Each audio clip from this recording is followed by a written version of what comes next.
ಕಲಬುರಗಿ ನಗರದ ಹೊಸ ಆರ್ಟಿಒ ರಸ್ತೆ ಹತ್ತಿರ ಇರುವ ಸರ್ಕಾರಿ ಮಹಾವಿದ್ಯಾಲಯ ಸ್ವಾಯತ್ತ ಆವರಣದಲ್ಲಿ ಸ್ವಾತಂತ್ರ್ಯ ದಿನಾಚರಣೆಯ ಕಾರ್ಯಕ್ರಮವನ್ನು ಅದ್ದೂರಿಯಾಗಿ ಆಚರಣೆ ಮಾಡಲಾಯಿತು. ಮಹಾವಿದ್ಯಾಲಯದ ಆವರಣದಲ್ಲಿ ವಿಶೇಷವಾಗಿ ಧ್ವಜಾರೋಹಣ ಮಾಡುವ ಮುಖಾಂತರವಾಗಿ ಮತ್ತು ಮಹನೀಯರ ಭಾವಚಿತ್ರಕ್ಕೆ ನಮನ ಸಲ್ಲಿಸುವುದರ ಮುಖಾಂತರವಾಗಿ ಸ್ವಾತಂತ್ರ್ಯ ದಿನಾಚರಣೆ ಮಾಡಲಾಯಿತು.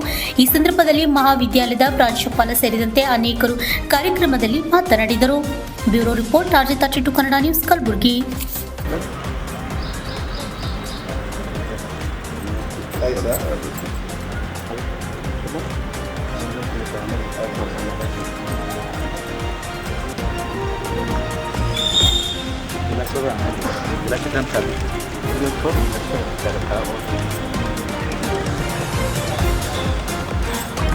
ರಾಷ್ಟ್ರೀಯ ಸಲ್ಯೂಟ್.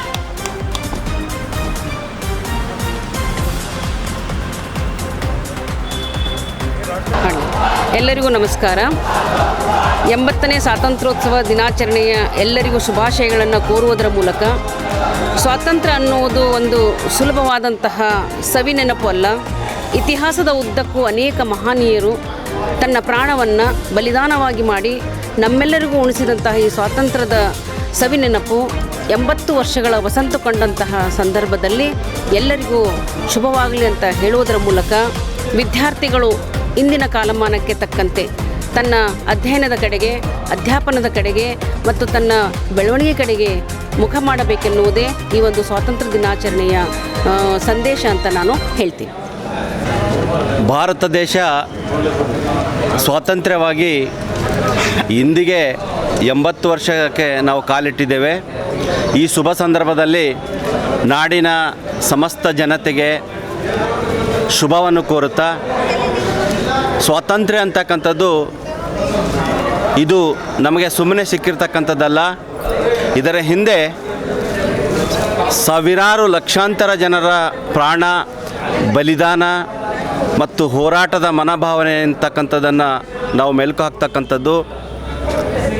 ಸ್ವಾತಂತ್ರ್ಯ, ಎರಡು ರೀತಿಯ ಸ್ವಾತಂತ್ರ್ಯವನ್ನು ನಮ್ಮ ಹಿರಿಯರು ನಮಗೆ ಆ ಸಂದರ್ಭದಲ್ಲಿ ಕಲಿಸಿರ್ತಕ್ಕಂಥದ್ದು. ಒಂದು, ಇಡೀ ದೇಶ ಸ್ವಾತಂತ್ರ್ಯ ಆಗಬೇಕಂತಕ್ಕಂಥದ್ದು ಒಂದು ವಾದ.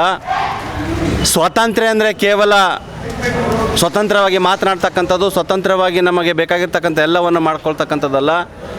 ಇಡೀ ಮಾನವ ಕುಲಕ್ಕೆ ಸಾಮಾಜಿಕವಾಗಿ ಸ್ವಾತಂತ್ರ್ಯ ಸಿಗಬೇಕು. ಸಾಮಾಜಿಕವಾಗಿ ಸ್ವಾತಂತ್ರ್ಯದ ಜೊತೆಗೆ ಆರ್ಥಿಕ ಸ್ವಾತಂತ್ರ್ಯ ಸಿಗಬೇಕು. ಆರ್ಥಿಕದ ಜೊತೆಗೆ ರಾಜಕೀಯ ಸ್ವಾತಂತ್ರ್ಯ ಸಿಗಬೇಕಂತಕ್ಕಂಥದ್ದು ಮಹಾನ್ ಮತ್ಸದಿಗಳಾಗಿರ್ತಕ್ಕಂಥ ಸ್ವಾತಂತ್ರ್ಯ ಹೋರಾಟಗಾರರ ಕನಸಾಗಿತ್ತು. ಆ ಒಂದು ಕನಸನ್ನು ಇಟ್ಟುಕೊಂಡು ಎರಡು ಬಣಗಳು, ಒಂದು ತೀವ್ರಗಾಮಿ ಮತ್ತೊಂದು ಮಂದಗಾಮಿ ಅಂತಕ್ಕಂಥ ಎರಡು ಗಾಮಿಗಳು ಹೋರಾಟವನ್ನು ಮಾಡಿ ನಮಗೆ ಇವತ್ತು ಸ್ವಾತಂತ್ರ್ಯವನ್ನು ತಂದುಕೊಟ್ಟಿದ್ದಾರೆ. ಅದರ ಫಲಾನುಭವಿಗಳು ನಾವು.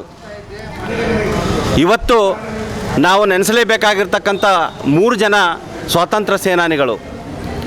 ಅದರಲ್ಲಿ ಸುಖದೇವ್, ರಾಜಗುರು ಮತ್ತು ಭಗತ್ ಸಿಂಗ್ ಇವರ ಬಲಿದಾನ ಇಡೀ ವಿಶ್ವಕ್ಕೆ ಮಾದರಿಯಾಗಿರ್ತಕ್ಕಂಥದ್ದು. ಯಾಕಂದರೆ ಅವರು ಏನಾದರೂ ಮಾಡಬೇಕು, ಬ್ರಿಟಿಷರನ್ನು ಹೊಡೆದೋಡಿಸಿ ಸ್ವಾತಂತ್ರ್ಯವನ್ನು ಕೊಡಬೇಕು ದೇಶಕ್ಕೆ ಅಂತಕ್ಕಂಥದ್ದನ್ನು ಮನಸ್ಸಿನಲ್ಲಿಟ್ಟುಕೊಂಡು ಬ್ರಿಟಿಷ್ ಅಧಿಕಾರಿಗಳನ್ನು ಬೆನ್ನಟ್ಟಿ ಅವರನ್ನು ಹಿಮ್ಮೆಟ್ಟಿಸಲು ತನ್ನ ಪ್ರಾಣ ಹೋದರೂ ಸಹ ಚಿಂತೆ ಮಾಡಿಲ್ಲ ಅಂತಕ್ಕಂಥ ವ್ಯಕ್ತಿಗಳಲ್ಲಿ ಸುಖದೇವ್, ರಾಜಗುರು ಮತ್ತು ಭಗತ್ ಸಿಂಗ್. ತದನಂತರದ ಶ್ರೇಣಿಯಲ್ಲಿ ಬಂದಿರತಕ್ಕಂಥವರೊಂದು ಭಾಳಷ್ಟು ಜನ ನಾವು ಗುರುತಿಸ್ತೇವೆ. ಆದರೆ ಯುವ ಜನಾಂಗದಲ್ಲಿ ಒಂದು ಉತ್ಸಾಹವನ್ನು ತುಂಬಿರ್ತಕ್ಕಂಥ ಅಂದಿನ ಮಹಾನ್ ದೇಶ ಪ್ರೇಮಿ ಅಂದರೆ ಭಗತ್ ಸಿಂಗ್ ಅಂತಕ್ಕಂಥದ್ದು. ಇದರ ಜೊತೆಗೆ ದೇಶ ಸ್ವಾತಂತ್ರ್ಯ ಆದ ಬಳಿಕ ಬ್ರಿಟಿಷರು ಕೇಳ್ತಾರೆ, ನೀವು ದೇಶವನ್ನು ಹೇಗೆ ನಡೆಸ್ಕೊಳ್ತೀರಿ ಅಂತ. ನಿಮ್ಮದೇ ಆಗಿರ್ತಕ್ಕಂಥ ಸಂವಿಧಾನವನ್ನು ಬೇಕು, ನಿಮ್ಮದೇ ಆಗಿರ್ತಕ್ಕಂಥ ಕಾನೂನು ಬೇಕು, ಅದನ್ನು ಹೇಗೆ ಮಾಡ್ತೀರಿ ಅಂದಾಗ ಇಡೀ ನಮ್ಮ ಅಂದಿನ ಪಾರ್ಲಿಮೆಂಟಿನ ಎಲ್ಲ ಪಂಡಿತ್ ನೆಹರೂಜಿಯ ಜೊತೆಗೂಡಿ ಎಲ್ಲರೂ ಒಂದು ಸಂವಿಧಾನವನ್ನು ರಚಿಸಬೇಕಂತಕ್ಕಂಥ ಮಹಾನ್ ನಿರ್ಣಯಕ್ಕೆ ಬಂದು ಡಾಕ್ಟರ್ ಬಾಬಾ ಸಾಹೇಬ್ ಅಂಬೇಡ್ಕರ್ ಅವರ ಹೆಗಲಿಗೆ ಆ ಜವಾಬ್ದಾರಿಯನ್ನು ಹಾಕ್ತಾರೆ.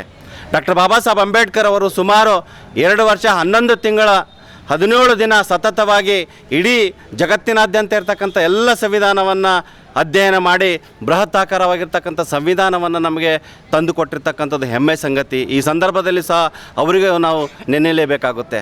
ಹಾಗಾಗಿ ಸಂವಿಧಾನ ಸ್ವಾತಂತ್ರ್ಯ ಅಂತಕ್ಕಂಥದ್ದು ಯಾವುದೇ ದೇವರ ದಿಂಡರ ಒಂದು ಪವಾಡ ಅಲ್ಲ. ಇದು ನಮ್ಮ ಸೇನಾನಿಗಳು, ನಮ್ಮ ಭಾರತದ ಹೋರಾಟಗಾರರು, ಅಂಬೇಡ್ಕರರು, ಪಂಡಿತ್ ಜವಾಹರ್ಲಾಲ್ ನೆಹರೂಜಿ, ಮಹಾತ್ಮ ಗಾಂಧೀಜಿ ಅವರ ಪರಿಶ್ರಮ ಇದರಲ್ಲಿ ಸಾಕಷ್ಟಿದೆ. ಆ ಸಂವಿಧಾನ ಮತ್ತು ಸ್ವಾತಂತ್ರ್ಯವನ್ನು ನಾವು ಹೀಗೆ ಮುಂದಿನ ಜನಾಂಗಕ್ಕೆ ಉಳಿಸ್ಕೊಂಡು ಹೋಗೋಣ ಅಂತಕ್ಕಂಥ ಮಾತನ್ನು ಈ ಸಂದರ್ಭದಲ್ಲಿ ಹೇಳುತ್ತಾ ನನ್ನ ಮಾತನ್ನು ವಿರಾಮ ಮಾಡ್ತೇನೆ. Thank you. ನನ್ನ ಹೆಸರು ಡಾಕ್ಟರ್ ರವಿ ಭಂಡಾರಿ, ಸಿಬ್ಬಂದಿ ಕಾರ್ಯದರ್ಶಿ.